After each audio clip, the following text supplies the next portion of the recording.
Hello नमस्कार, good morning students. स्वागत है आपका आज के सत्र में। बच्चों, आज हम पढ़ेंगे संस्कृत व्याकरण का एक बड़ा ही महत्वपूर्ण टॉपिक जिसका नाम है उपसर्ग। बच्चों, उपसर्ग के बारे में आप सभी ने आज से पहले छोटी कक्षाओं में जहाँ से आप पढ़ते हुए आ रहे हैं वहाँ पढ़ा होगा। और आज जो हम ये उपसर्ग पढ़ रहे हैं इसकी विशेषता ये है कि ये कक्षा 8, कक्षा 9 और कक्षा 10 तीनों के सिलेबस में आता है। जी हाँ, एनसीईआरटी की 8th और 9th क्लास में तथा आरबीएससी राजस्थान बोर्ड के क्लास 10th में भी यही टॉपिक है उपसर्ग का। इसलिए ये जो वीडियो है हमारी, ये आप तीनों क्लासेस के लिए फ़ायदेमंद है। तीनों क्लासेस के स्टूडेंट्स के लिए ये वीडियो बन रही है जिसको आप सभी को देखना है और उपसर्ग को अच्छे से समझते हुए अपना कॉन्सेप्ट क्लियर करना है।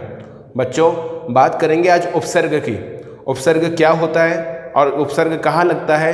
तो उपसर्ग जो है शब्दों के यानी धातुओं के पूर्व में पहले लगता है। बच्चों, आप सभी ने जैसे आज से पहले छोटी कक्षाओं में बेसिक इसकी नॉलेज ले ली होगी।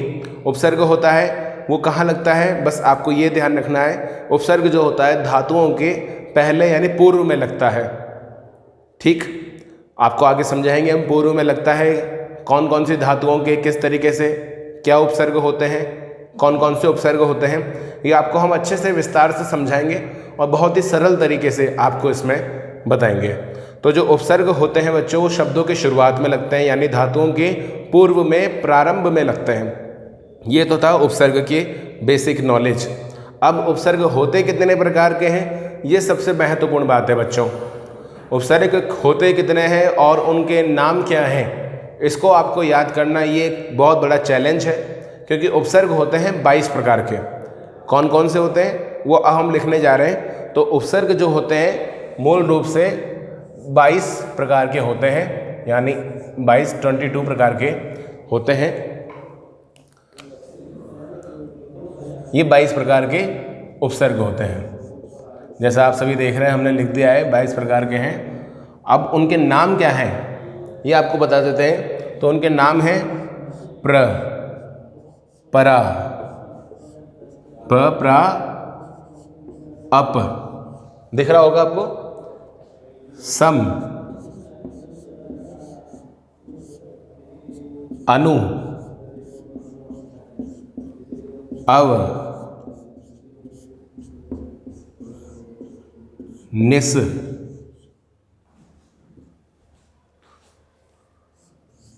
निर, दुस, दुर, वी, आंग, वी, आंग, नी, अधि,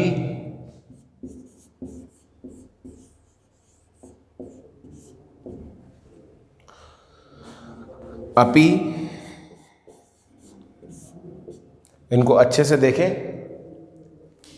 अभी के बाद आएगा अति, फिर आता है सु, फिर आता है उत, उत के बाद में आता है अभी,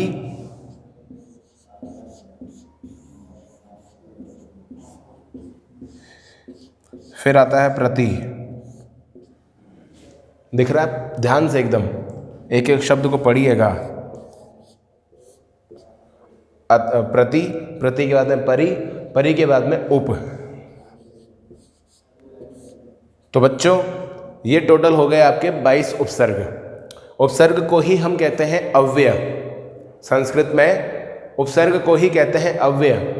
और अव्यय कितने प्रकार के होते हैं, 22 प्रकार के होते हैं। कौन कौन से होते हैं, उनके नाम है प्र, प्रा, अप, सम, अनु, अव, निस, निर, दुस, दुर, वी, आंग, नी, अधि, अपि, अति, सु, उत, अभि, प्रति, परि, उप। तो ये टोटल आपके बच्चों हो गए हैं 22 प्रकार के उपसर्ग। आप सभी इसको देख रहे होंगे अच्छे से, इसको अच्छे से पढ़ें, एक एक शब्द को समझें और याद रखें। तो उपसर्ग टोटल होते हैं 22। तो बच्चों, अब ये जो टॉपिक है बस कहा जा सकता है कि एक प्रकार के शॉर्ट में है। अब जैसे आप सभी ने देख लिया कि 22 प्रकार के आपके उपसर्ग होते हैं। एक बार पुनः आपको हम इसके उच्चारण करा दें तो इसमें आप बने पढ़ेंगे प्र, परा, अप, सम, अनु, अव, निस, निर, दुस, दुर, वी, आंग, नी, अधि, अपि, अति, सु, उत, अभि, प्रति, परि, उप। तो बच्चों इसको आपको रीडिंग लगाना होगा।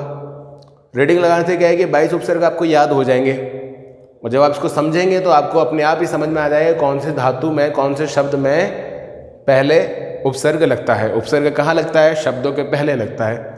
अब ये होते हैं टोटल 22 प्रकार के जो आपको यहाँ बता दिए गए हैं। अब इनकी पहचान कैसे हो, या कुछ शब्द जहाँ आपको दे दिए जाएं कि इन शब्दों में आप देख करके बताइए कि उपसर्ग कहाँ है, तो आपको उसका पता कैसे लगेगा?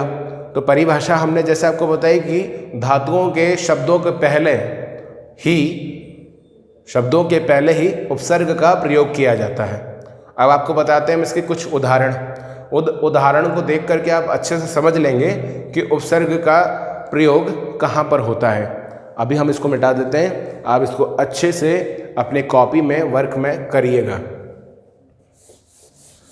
कुछ उदाहरण जो कि महत्वपूर्ण है आपकी सिलेबस में क्लास 8th, 9th और 10th अक्सर जहां आपके आते हैं उपसर्ग, तो उससे मिलते हुए कुछ हम आपको उपसर्ग लिख के बताते हैं। जैसे कि उदाहरण है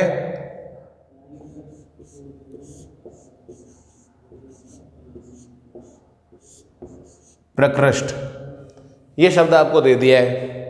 अब आपको बताना है कि इन शब्दों के अंदर इसमें कहाँ पर उपसर्ग लगा हुआ है। तो जैसे आपको बताया गया कि उपसर्ग होता है शुरुआत में प्र, आपने पढ़ा था पहला वाला ही उपसर्ग है प्र, तो प्र हो गया उपसर्ग, तो बराबर करके प्र उपसर्ग बता दिया।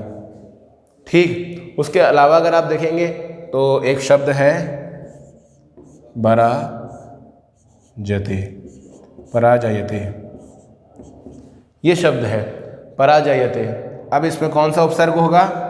शुरुआत का प तो नहीं होता है, तो आपको पहचान में कैसे आएगा? जब आपको 22 याद होंगे, उन 22 की आप रीडिंग लगा के आप जब देखेंगे कौन सा है प तो लिखा है पहला शब्द, ये तो होता नहीं है क्योंकि होता तो प्र है, तो फिर प तो है नहीं।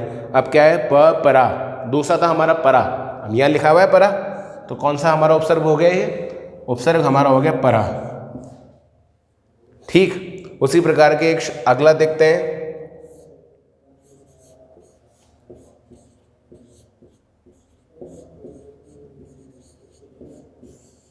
अनुगच्छति, ये शब्द है अनुगच्छति। अब इसमें बताइए कौन सा वाला आपका उपसर्ग होगा? तो इसमें उपसर्ग आपका होगा अनु, क्योंकि शुरुआत के अक्षर शुरुआत में ही दिया जाता है उपसर्ग। अनु यहाँ लिखा है तो आपका हो गया अनु। भाई इसका आपको पता कब लगेगा? जब आपको ये उपसर्ग 22 याद होंगे तब। ये पूरा जो टॉपिक है इसमें आपको कुछ नहीं है, बस 22 उपसर्ग को याद करना है और उपसर्ग लगते कहाँ पर हैं? शब्दों के पूर्व में, इस बात को ध्यान रखना है। आप आराम से इसको सॉल्व कर सकते हैं। आप क्लास 8th, 9th और 10th में आपकी क्लासेस के जो एग्ज़ाम होते हैं उनमें 2 या 3 नंबर का ही ये प्रश्न बनता है।